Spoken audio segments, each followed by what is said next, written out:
Doug here. So I've learned more about my Ohmer taxi meter. So this particular one, I looked up the serial number, but they didn't really make those information public. So the best I could deduce is this is early 50s, 51, 52. This would have been one of those yellow cabs traveling through New York from the 50s, which is really cool. This particular one would live on top of the dashboard. On the bottom down here, there are two mounting screws that allow you to attach it down to the dashboard and lock it in securely. So I'll just give you a quick pan around here so you can see the finish on it. I went with a hammer finish, which I think is a really cool look for it. And I'll walk you through what I learned about the front of it here. So this taught to me on the front here is total miles. This is how many total miles this meter has traveled. This PMI, which stands for paid miles. How many of those miles were paid, which is this flag down, which I'll give in a moment here. Units, I haven't quite figured out yet. Trips is how many total trips or cycles this flag has gone through on the meter. And then the extras, we'll get to in a moment, talks about your extra parts for your cab.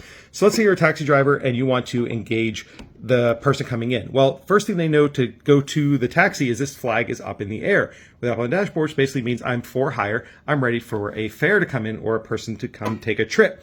Now there's a switch inside, which I'll cover in a moment, which also switches power to ground for the light that's on top of the taxi that lights up to let people know the taxi is available for hire.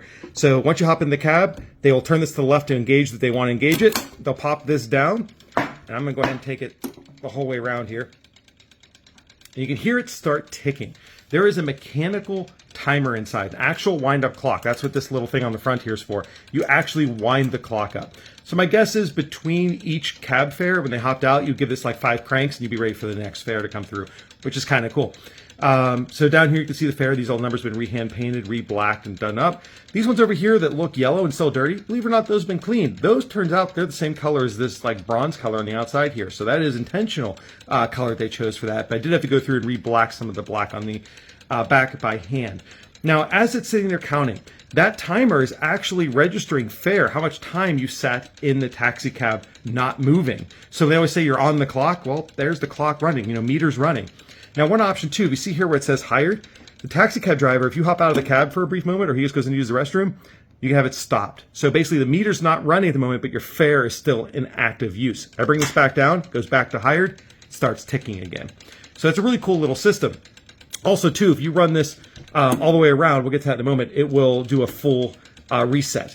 This switch over here, I learned, is for turning the lights on or off. There's 2 incandescent bulbs behind here with light pipes made out of acrylic to light up these 2 unit numbers, which is really cool.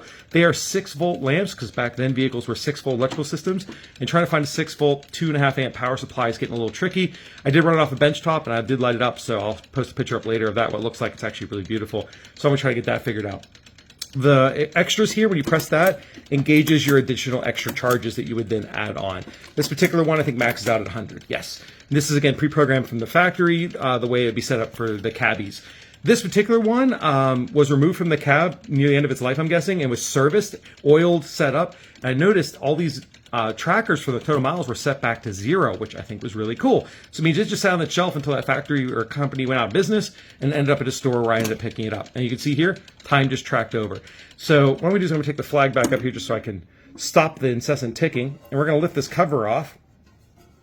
And then inside, I got all the mechanics figured out.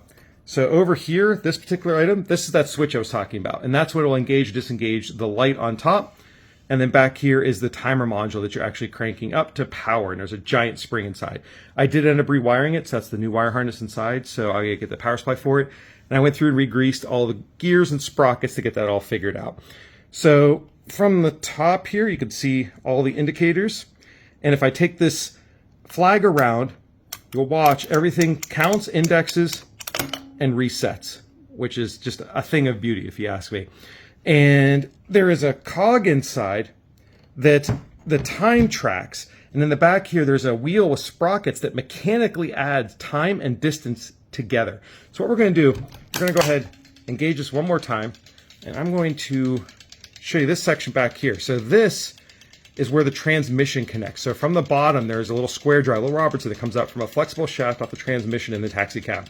And that is what drives this sprocket. So as long as the vehicle is moving, it spins this sprocket, which is mechanically adding that and the time together. So if I could do this right and keep spinning here, not sure where we are in the cycle, it should advance our fare up. What's really cool, speaking of fare, they kept the charging fare. So let's say it's a multi-tooth sprocket that engages the charge. if you're at the right tip edge of that and you cancel out your fare and start the next guy into the cab, it would immediately charge him. Well, that wouldn't be fair, pun intended. So there's a sprocket on the side here who has to engage one full revolution, which I just heard that kick out, before it will let you charge one. So you always get one full revolution of that sprocket before it engages for the next mileage indicator. So it keeps it very honest, which is a surprise because, I mean, it could have totally cheated and you would have had no idea. But that's how that guy works. So you can see our fare has incremented there. So what I'm going to do is I'm going to spin this around again to stop that. This lock here had me puzzled. I thought it kept the cover in place. It doesn't. So normally there'd be a wire run through here with a little lead crimp ring on, and that's like you have on a power meter. It's a safety thing to lock it into place. And it comes out and it's just a metal shaft. Well, I was trying to figure out what it was for. Well, once I traced the mechanism back, I discovered that it links back here to the transmission line. That prevented any mechanic who had access to the guts from taking off, disconnecting the transmission line, and back routing the odometer. Well, why would you do that? Well, if your flag happens to be in the up position like so you can see this little red flag comes up here to block it off for higher, your total mileages still increment. That would prevent a taxi driver or a shop from rolling the odometer back, if you will, without breaking this little tamper evidence seal on the side here. The cover itself, again, has been fully painted inside and out, so that turned out really nice. And then once you engage the cover on top, there's little safety lugs on the side here where you run your same safety crimp through that were tamper evidence seal that let people know if you broke into it. So next step for this guy is I'm going to find a nice 6-volt, 2.5 amp power supply to run these lamps because that'll be gorgeous. And I'm probably going to put a small synchronous motor inside that whenever you turn this on, spins that motor so the mileage increases and it increases the fare a little quicker, which I think would be really cool.